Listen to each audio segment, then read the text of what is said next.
Clint Walker, and you're watching GVTV News. Thanks, Clint. And I'm Randy Hansen. In today's world news headlines, Syrian troop launch new attack as Annan heads to Damascus. And Afghan says U.S. soldiers, Afghan police killed in 2 attacks as senator urges exit. And 9/11 suspect Khalid Sheikh Mohammed to face Guantanamo tribunal. And out of Greece, retirees' suicide sparks protest over economy. And WTO rules against U.S. effort to discourage underage smokers. And a New Orleans police sentenced for post-Katrina shooting cover-up. And Clinton warns window for Iran diplomacy is not infinite. U.S. drone crashes in Seychelles. And U.S. eases Burma sanctions after election. Chile approves plan for hydroelectric dam. And Obama signs ban on insider trading by Congress. And Obama to sign Pro-Corporate Jobs Act, and Yahoo to fire 2,000 workers in 6 mass layoff in 4 years, and Ford to oversee Detroit's finances despite union complaints. And video shows Blackwater Guard running down woman in Iraq. And 11 attorneys general support amendment to overturn Citizens United. And OWS charges dropped against New York City's council member Udanis Rodriguez. So I think he's here today. GVTV News would like to thank... Oh, no, we don't want to thank anybody. But before these stories, GVTV News would like to thank one of our underwriters who supports your only visual video news media in Nevada County. Go ahead, say it, Pinky.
In today's first world news story, Syrian troops have reportedly launched fresh assaults on rebels in Homs, Daraa, and suburbs of Damascus. And also reports of steep rise in refugees crossing into Turkey. This comes as UN envoy Kofi Annan travels to Damascus to discuss implementing a ceasefire plan that is supposed to be in place no later than April 12th. According to the Amnesty International, at least 232 Syrians have died since Syria accepted on 6-point peace plan last week. What a crock. In news from Afghanistan, a suicide bomber killed at least 10 people Wednesday, including 4 U.S. soldiers who had strayed from their base to take photographs in a park despite warnings not to roam around the city. Killing occurred in Maimana, capital of relatively peaceful Farab province. Taliban gunmen have reportedly killed 8 local Afghan police officers. Meanwhile, Democratic Senator Jay Rockefeller, West Virginia, sent a letter to President Obama urging him to accelerate withdrawal from Afghanistan, arguing the recent steps to pull troops back from combat in 2013 did not go far enough. Pentagon has ordered accused September 11th mastermind Khalid Sheikh Mohammed and 4 suspected co-conspirators to stand trial before a Guantanamo War Crimes Tribunal.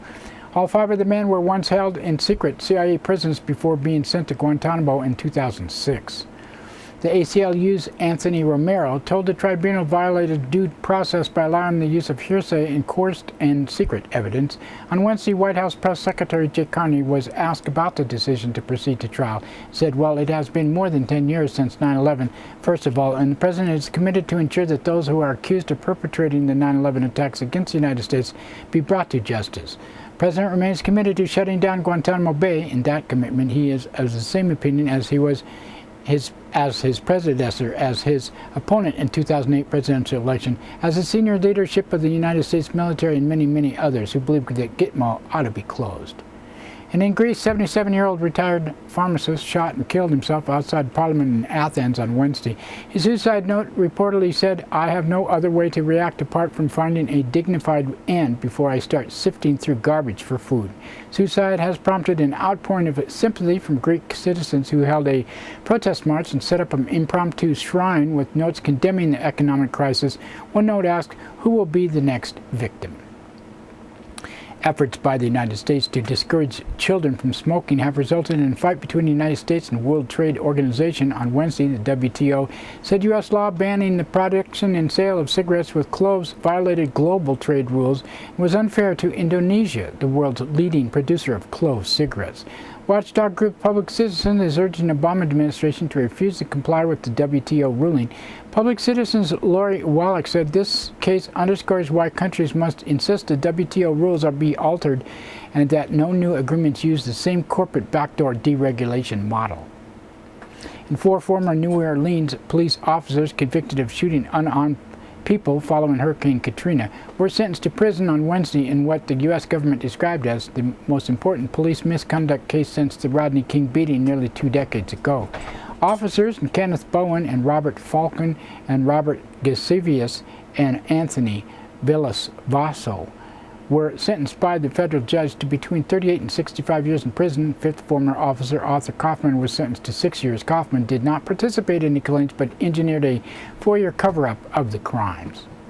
And Secretary of State Hillary Clinton warns Wednesday that the time to find a diplomatic resolution with Iran over its nuclear program is not infinite. She said all the options remain on the table. She also said, "We want to see a peaceful resolution of the international community's concern, but the time for diplomacy is not infinite, and all options remain on the table to prevent Iran from acquiring a nuclear weapon, and until Iran comes into compliance with its international obligations and demonstrates the peaceful intent of its nuclear program, we will continue to face strong pressure and isolation." Reuters is reporting a U.S. drone crashed Wednesday at the main airport in Seychelles. The Indian Ocean archipelago is home to a secret U.S. drone base used for hunter-killer missions in Somalia across the Horn of Africa. The United States has announced plans to ease some sanctions in Burma. The move comes just days after Burmese pro-democracy leader Aung San Suu Kyi won a bid for parliament after spending much of the past 2 decades under house arrest in detention. And Chile's Supreme Court has approved a plan to build 5 hydroelectric dams in Patagonia. Despite strong opposition from environmental groups, the project will involve flooding 15,000 acres of land, including large swaths of forests. And President Obama has signed a new law aimed at curbing inside trading in Congress. The Stock Act, or Stop Trading of Congressional Knowledge Act, prevents the members of the Congress from using confidential information to trade stocks and securities and require lawmakers to publicly disclose stock and other trades within 45 days. Insider trading ban also extends to congressional staff and other government officials. Obama praised the new law and said the Stock Act makes it clear that if members of the Congress use non-public information to gain an unfair advantage in the market, then they break the law. It creates new disclosure requirements and new measures of accountability and transparency for thousands of federal employees. That is a good and necessary thing. We're sent here to serve the American people and look out for their interests, not to look out for our own interest. Although that bill has absolutely no teeth, doesn't do a thing. President Obama is expected to sign the so-called Jobs Act after an effort to roll back major regulations for emerging businesses. Legislation has drawn widespread criticism for scaling back corporate checks and balances and posing a potential risk to investors. Former New York Attorney General Eliot Spitzer called the act a bad sequel to a bad movie, saying it shouldn't be called the Jobs Act, it should be called the Bring Fraud Back to Wall Street Act. In business news, the internet giant Yahoo has announced plans to cut 2,000 jobs in the sixth mass layoff in the past 4 years. Cuts represent the biggest layoff in the company's 17-year history, including at least 14% of Yahoo's workforce. And Detroit City Council has voted to give power to an oversight board that would review the city's finances its attempts to force a concession from city workers' unions. The decision came amid fears of the state-appointed emergency manager taking control of the city. Meanwhile, a federal judge has rejected an attempt by municipal unions to stop the new agreement.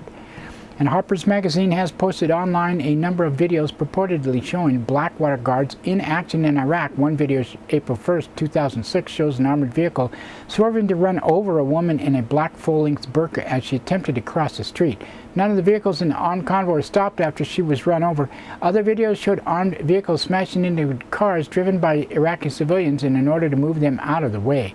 Harper's report said the Blackwater tape ended with an inscription in support of security, peace, freedom, and democracy everywhere.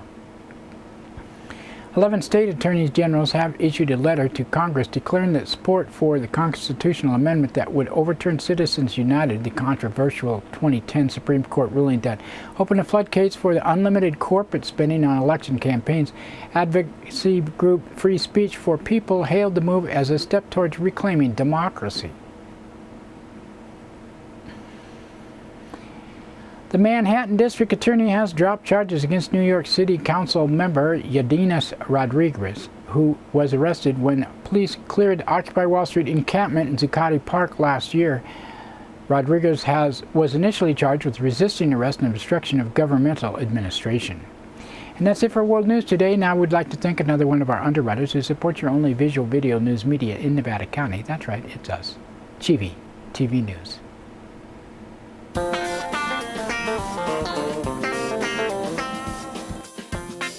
Soundcheck Music Center, the rock and roll connection. We have guitars, amps, drum equipment, sound accessories, lessons, and repairs. We are located at 671 Maltman Drive, Grass Valley. 530-272-7236, open 7 days a week. No one needs anyone, they don't even just pretend.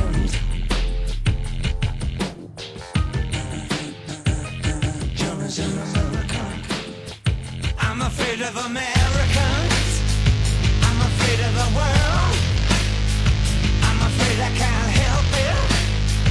I'm afraid I can't. I'm afraid of Americans.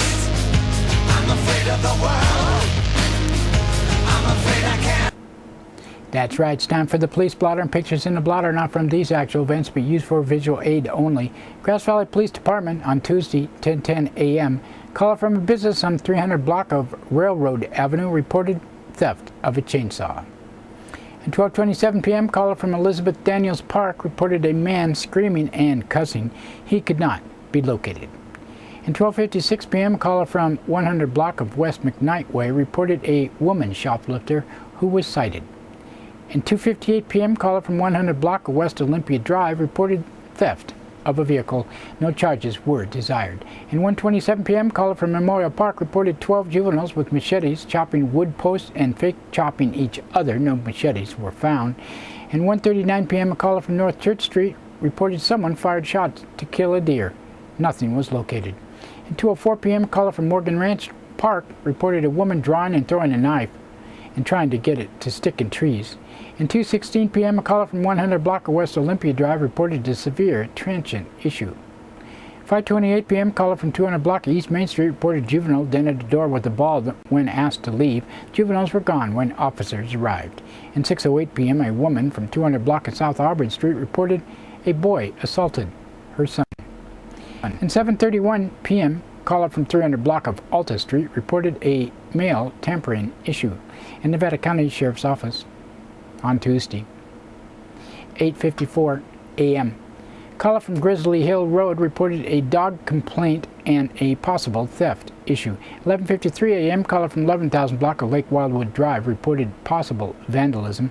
And 12:21 p.m. Caller from Slate Creek and Ridge Roads reported possible starving horses. 1:06 p.m. Caller from Wild Fern Place reported a person fell out of a tree and might have broken a leg. And 1:42 p.m. a caller from 10,000 block of Limekiln Road reported finding a pistol in an NID ditch. It was taken for destruction. And 1:44 p.m. a caller from 13,000 block of Mystic Mine Road reported the neighbors who threatened to shoot the caller's roosters if they continued to crow. And 2:27 p.m. a man from 12,000 block of Boreham Lane reported a neighbor parked his car on his property and was refusing to move it. And 4:12 p.m., a woman from 12,000 block of Lakeshore North reported her mother had been receiving lottery scam calls. And 4:43 p.m., a caller from 10,000 block of Combie Road reported a man harassing employees who were gone when deputies arrived. And 5:37 p.m., a caller from 18,000 block of Julissa Court reported a couch on fire. 8:31 p.m., a woman from Spencerville Road and Penn Valley Drive reported her 10-year-old son was throwing a fit. And 8:56 p.m., a caller from Streeter Road and Oak Mesa Drive reported a person in a vehicle possibly engaged in drug activity. The person could not be located. At 9:36 p.m., a woman from Heather Lane reported her brother was threatening to dig up their mother's grave. He denied making such a threat and said her husband threatened him. 11:20 p.m., a caller from 13,000 block of Hemlock Drive reported a physical fight with parties now separated. 11:57 p.m., a caller from 11,000 block of Gold Drive reported hearing a woman screaming for help. It was kids playing in a hot tub. And Wednesday, 12:25 a.m., man from Meadowview Drive called to verify calling 911 multiple times yesterday. He was arrested on suspicion of annoying the 911 system. And that's it for the Police Blotter today. Now we'd like to thank another one of our underwriters who supports your only visual video news media in Nevada County. That's right, it's us. GVTV News. Christopher's Old World Deli and Catering Company has brought its delicious food and service downtown Grass Valley. Like desserts? They got them. You like international style lunches? They got them. Christopher's Deli and Catering for parties, get-togethers, weddings, or whatever. Open 7 days a week.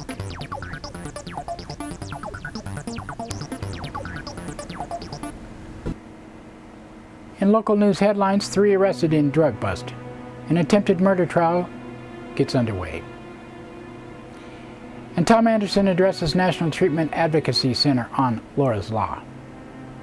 In today's first local story, written by Liz Keller of the Union, 3 people, one of them a 17-year-old boy, were arrested in Penn Valley home after Narcotics Task Force officers found a wide variety of illegal drugs during a search Tuesday afternoon. Residents of the house, Julie Abdeen, 60, had been in court just that morning on a drug-related case before being arrested again hours later. Members of the Nevada County Sheriff's Task Force served a search warrant at approximately 2 p.m. Tuesday in the 16,000 block of Del Mar Way. Abdeen was on search terms for an earlier case, a task force spokesman said. As we arrived at the residence Tuesday, a man standing in a driveway fled on foot, the task force spokesman said. The man, identified as Jose Jesus Magana Montez, 43, fled the property over a fence, across Del Mar Way, across a field, and went through a blackberry patch before deputies found him hiding in a stream bed. Magana Montez refused to comply with instructions and had to be pepper sprayed, a task force member said. He was subsequently arrested on suspicion of resisting arrest and was found out to be out on bail and charges out of Yuba County. Magana Montez was searched and deputies allegedly found about $1,000 cash on him, along with one counterfeit $100 bill. Magana Montez's vehicle was searched and deputies allegedly found a large amount of drugs in baggies inside a small duffel bag, 5 grams of cocaine, 40 grams of heroin, 128 grams of methamphetamine, and 155 grams of concentrated cannabis. He was booked into county jail on suspicion of possessing controlled substances for sale, resisting arrest, making a fictitious check, and committing a felony while on bail. Bail was set at $150,000. He also was placed on an immigration hold, the spokesman said. Deputies did a protective sweep of the residence, found Abdeen inside. Abdeen was arrested on suspicion of keeping a place for sale of controlled substances, as well as being an accessory to a crime, and bail was set at $100,000. Second man was also in the house but was not arrested, task force spokesperson said. The juvenile allegedly was found hiding in the attic and was arrested on an outstanding warrant. Abdeen had been arrested in July 2011 after deputies allegedly found 16 ounces of methamphetamine and 3 ounces of heroin at her home, as well as drug paraphernalia, 12-gauge shotgun, .22 caliber rifle. She was was in Nevada County Superior Court on that case Tuesday morning with her lawyer requesting the judge review the arresting officer's personal records. Judge Candace Heidelberger will review a request by the prosecution to add charges of meth and heroin sales on May 24th. Just have that picture sink in a little bit on some people. In another Liz Keller story, an attempted murder trial began and ended in the same way on its first day, with jurors listening to a recording of 911 call placed by defendant Morris Hyman after he shot his stepson in the garage of his Alta Sierra home. Nevada County Deputy District Attorney Katie Francis chose to play the recording before she made her opening statement Tuesday to the jury of 8 men and 4 women. Hyman, 77, is on trial for attempted murder and assault of with a firearm, including a special allegation of personal use of a firearm after shooting his stepson, 63-year-old Thomas Deems, twice in April 28, 2011. During the 911 call, Hyman sounded very calm as he told the dispatcher he is not sure if Deems is dead. He then told her his stepson was unable and that he came after me with a knife. I think he's still alive, he said, as Deems' mother, Lauren Deems, could be heard screaming and crying in the background. After the dispatcher told Lauren Deems to put the pressure on her son's wound, she could be heard saying, "In the back? Oh my God, he shot him in the back." Later, she told the dispatcher Hyman had drug a knife out and put it down next to Thomas Deems to make it look like if he had been about to attack Hyman. That's how it ended, but it started 2 years before, Francis said. Family tension had spiraled into violence. Both Francis and public defender Tamara Zaromsky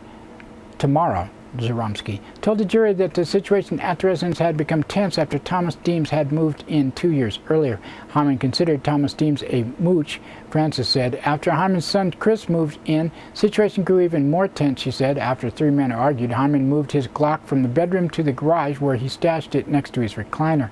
The day of the shooting, Thomas Deems found Hyman poking around in his room and told him to get out, Francis said. Hyman then shot him twice from behind as he walked by, then planted a knife near his hand, she said.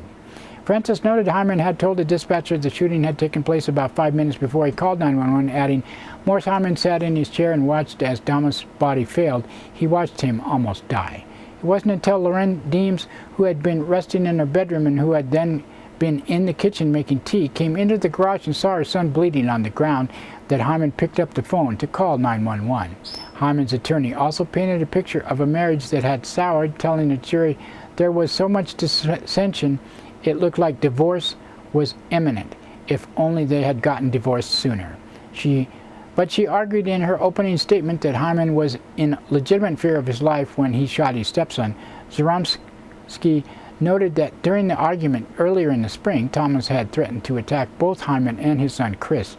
He began to get scared, Zaromsky said, detailing how Hyman decided to move his Glock into the garage.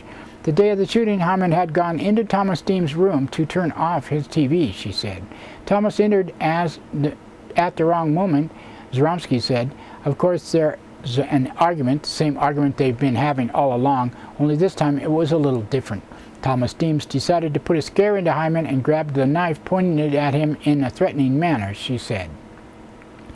In the defense version of the events, Thomas Deems began to turn away as Hyman reached for his gun, then turned back as Hyman lifted it. Thomas Deems then started to turn away again, still holding the knife, as Hyman shot him in a sequence that all happened in a matter of seconds, Zaromsky said. Evidence will show Morris acted in self-defense. Morris was in fear for his life and safety when he pulled off those shots, his attorney said. Francis played the 911 call again at the end of the day during the testimony by Lauren Deems. Lauren Deems, who called Hyman a gun enthusiast, testified that she had gone to the garage to see her son lying on his back. He said, "Mom, Maury shot me," Lauren Deems said. "I started screaming. I was ballistic. I was devastated. I was kind of insane." Hyman's trial resumes 9 a.m. While it was going on again, we'll keep you posted with further testimony.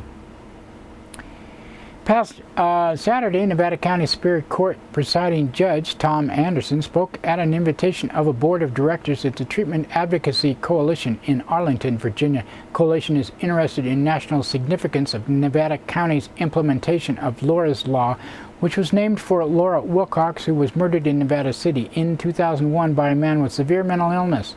It is a process that allows courts to compel individuals with severe mental illness and a history of arrest or violence to stay in treatment as a condition of living in the community. Laura's Law keeps everyone safer, the public, patients, as well as law enforcement officers, by empowering family and caseworkers and law enforcement to provide treatment before violent crime is committed, Anderson told the coalition. Coalition showed particularly interest in how Nevada County Courts procedures are used in implementing Laura's Law. These procedures have reduced forced hospitalization by 61% and incarceration of individuals with severe mental illness by 91%.